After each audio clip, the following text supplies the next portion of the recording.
বাঘারপাড়ার নিত্যানন্দপুরে ফলজ বাগানের ২০টিরও অধিক ফলগাছের চারা কেটে ফেলেছে দুর্বৃত্তরা। সোমবার ১ ডিসেম্বর দিবাগত রাতে উপজেলার জামদিয়া ইউনিয়নের বাররা নিত্যানন্দপুর এলাকায় এ ঘটনাটি ঘটে। ক্ষতিগ্রস্ত বাগান মালিক জুলফিকার আলী কুয়েত প্রবাসী। তিনি স্থানীয় মৃত নওশের আলীর ছেলে।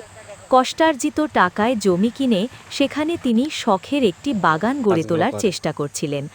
বর্গা চাষী শফি আমি থাকি তো দেশের বাইরে, ঠিক আছে। আমি আসছি, আগে 2 দিন এসে ঘুরে গেছি, ঠিক আছে।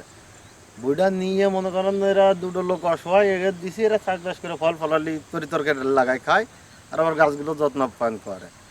আজকে সকালবেলা যারা দিয়ে আমার ফুফতো ভাই হয়, ও আমার বাড়ি দিয়ে কাছে ভাই এই ব্যাপার গাছ কেটে দিয়ে গেছে কারা কিরে। পরে আমি আসলাম, এসে দেখলাম যে এই অবস্থা, 18-20টা গাছ একদম এই রাত্রে কাটে সাফ করে দিয়ে গেছে। এই দেন প্রত্যেকটা গাছের ফল, এই প্রত্যেকটা গাছে এই যে ফল এসে গেছে। আর 3-4 বছর এই গাছগুলোর বয়স, এত কষ্ট কলাপ করে এগুলো করা হয়েছে, ঠিক আছে। এই আছে পরিবেশ পরিস্থিতি। তো এখন আমাদের কারোর সাথে শত্রুতা আমি আছি এরকম আমার মনে হয় না যে আমি কারোর সাথে কোনোদিন চারানার ক্ষতি করছি। পারলে 2 পয়সা উপকার করি, না পারলে করি না। এই আছে পরিবেশ পরিস্থিতি। আমি আজকে গিয়েছিলাম, জিডি করে আসছি। আমার থেকে জিডিটা রাখলো, ওরা বললো যে আমরা দেখতেছি।